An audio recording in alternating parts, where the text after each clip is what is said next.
All right, welcome in. It's the Breer Report for June the 10th. It is mini camp week. 30 of the 32 NFL teams are in mandatory mini camps this week. It's not the end of the offseason program for everybody. The Rams have their mini camp next week in Hawaii.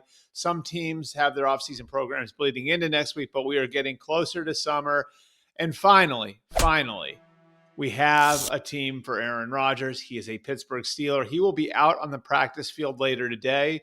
He'll do his first availability with the Pittsburgh media since signing with the Steelers over the weekend, and just figured I'd give you guys a little bit of insight into how he got there and then the deal that he's coming in on. Now, I think the important thing to remember here as he hits the practice field today is they're not going from ground zero. This is something that's been in the works, of course, for the last 3 months. We have a soup to nuts account of all of it on the mmqb.com right now. You can check that out. But really, this goes back to the middle of March and the level of trust that Mike Tomlin and Omar Khan and the Steelers brass was able to build with Aaron Rodgers all the way back then. And they did take a swing on Matthew Stafford. Now, they never really thought that was going to happen, but they did touch base with the Rams on that. They believed all along that he was going to want to remain in Los Angeles and playing for Sean McVay, which wound up being the case. They did look at bringing Justin Fields back, although I think there were some limits to how far they were willing to go there. And if Justin Fields was going to have the opportunity to go be the guy somewhere else, that might be hard for Pittsburgh to match. And then you had Aaron Rodgers. And by the middle of March, that came into focus that he was going to be their target. March 21st, they bring him into the building. They actually snuck him in through a construction entrance. And the dialogue's been ongoing since then. Arthur Smith and the offensive staff did the same sort of deep dive on Rodgers that they did on Russell Wilson and Justin Fields last year in order to build last year's offense. They went through his past, multiple years, Packers tape, Jets tape, to look at how to best build an offense for him. And so the bones of the offense has been built over the last 3 months. They've stayed in touch with Aaron Rodgers. They didn't feel the need to air any of the progress they'd made publicly. And because of that level of trust was maintained. I don't think the Steelers ever had much of a doubt at all that Aaron Rodgers was going to be their starting quarterback. There was a lot of noise over the last 2 months. Are they really going to go forward with Mason Rudolph? It was never the belief. The belief was that Aaron Rodgers was going to be there. Now he is there. Again, he'll be introduced to the Pittsburgh media for the first time today. And one more, and as far as the contract he's coming in on, it's a 1-year deal, $13.65 million in base pay. $10 million of that's guaranteed. He's got $5.85 million in incentives. Those incentives are tied to winning league MVP. That's $1.5 million of it, and then the rest of it is tied to playtime and playoff achievement. And so all of it's going to be based on how far the Steelers go, and of course, whether or not he is the starting quarterback, which you presume, barring injury, he will be. So good deal for the Steelers.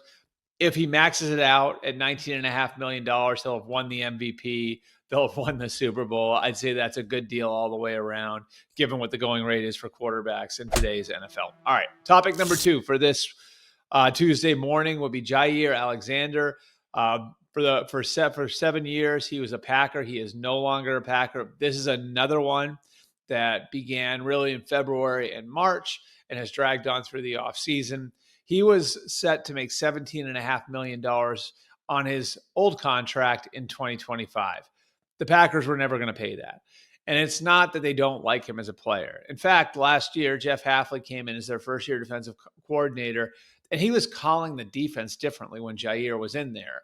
Jaire made that big a difference. Jaire is still that good a player, but he just wasn't out there enough. He only played in 7 games in 2024. That was following a 2023 season in which he only played 7 games. And so the Packers were never going to pay him the $17.5 million for 2025. They did want to keep him, and they offered a 1-year deal. They were going to chop the last year off his deal to give him the opportunity to hit free agency in 2026. It was reduced, but they were going to give him an opportunity to earn some of it back in incentives. He didn't like the structure of the incentives. So they went to the market. They tried to find another home for him. No one was willing to take on the contract as is. So any sort of trade was going to necessitate his cooperation. And he basically told the Packers, like, if I'm going to switch teams here, I want to be able to go out and pick my team. I don't want to be part of a trade because, again, nobody's willing to take on the contract as is. He had some control over the process. They tried to trade him at the beginning of free agency. That didn't really work. They called around during draft weekend. Obviously, they weren't able to find a suitor, and now he's out there. We'll see whether or not he can match what the Packers were offering him. That it'll be interesting to see what the market is out there for him. I think there will be a market for him, but the fact that it is the beginning of June probably doesn't help a whole lot. All right, and our third topic for this Tuesday morning is probably the least talked about number one overall pick at quarterback I can remember. It has been very quiet around Cam Ward over the last 6 weeks since he was drafted. And really, there wasn't a lot of hoopla around Cam Ward before that. You could say the Shedeur Sanders news cycle swallowed him whole. And then even after he was drafted, I was on with my buddy Rich Eisen yesterday, and he mentioned how when they were on the broadcast, they didn't even have a chance to talk about Cam Ward going first overall, because after the commissioner walked off the stage, the Jaguars traded right up to 2, and now all of a sudden you're talking about Travis Hunter. So we'll talk about Cam Ward a little bit here. And I thought one thing that was interesting when I was digging around last week on this, we have, again, a story on this up on the mmqb.com, was how the Titans were able to identify not a weakness, but kind of a hole in Cam Ward's resume when they brought him in for his 30 visit, when they went and visited him in Miami. And that was not that he didn't know football. He knew football. He knew what he was looking at. He knew what he was doing out there. But there were times when he had trouble explaining exactly why he was doing something. That's something that's common with players coming out of college now, because there's a lot of hand-holding that goes on with the restrictions and time that college coaches can spend with their players. You guys have all seen it. The players looking to the sidelines, the boards on the sidelines. The coaches do a lot to get the players up and running, to get them playing fast. It's just an element of the college game that leaves players, I think, maybe a little bit less prepared in certain areas for the NFL than they might have been 10, 15, 20 years ago. So Cam Ward comes out of the University of Miami with at least some ground to make up in that area and being able to verbalize things and talk the game. And this is something they talked to him about before the draft. And so, he comes in for his first mini camp, that rookie mini camp, 2 weeks after the draft.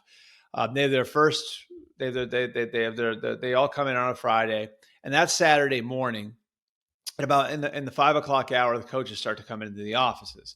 And what do they find? They see Cam Ward in a meeting room with the rookie skill players, the rookie tight ends, the rookie receivers, the rookie running backs.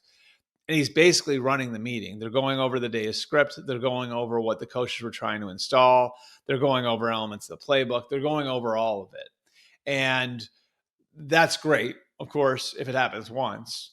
But then it happened again on the second day of minicamp practice. Then it happened again when they started OTAs.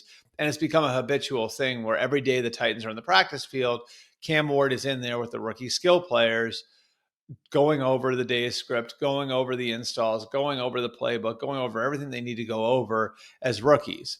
Now, of course, that's notable because it's great to see your quarterback with that sort of work ethic, but the Titans really feel like there's a self-awareness to what he's doing there too, in that he took the criticism in March and April, the things where the Titans really felt like he had a little ways to go, where he needed some work.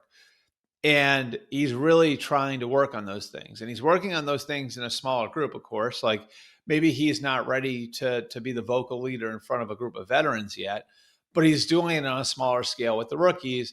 You extrapolate that, eventually it's going to grow. Eventually you're going to be able to do that with older players. And a really good sign for where he is, who he is, where he could be going. I'd fully expect him to be the Titans starting quarterback in Denver on week 1. They haven't anointed him the starter yet, but the reps right now, as I understand it, the first team reps, pretty much 2-1, Cam Ward to Will Levis. So they're giving him every opportunity to win the job. They expect him to win the job. I'd expect him to be the quarterback in week 1. It'll be exciting to see how all this work he's doing now translates onto the field in September. Appreciate you guys coming out. We got a mailbag edition coming for you. I think that's going to be on Thursday morning, if not sooner. So get all your questions in. Appreciate you guys coming out. Again, you can get your feedback to me at Albert Breer on Twitter, at Albert_Breer on Instagram, at Albert R. Breer on Facebook. We'll see you guys next time.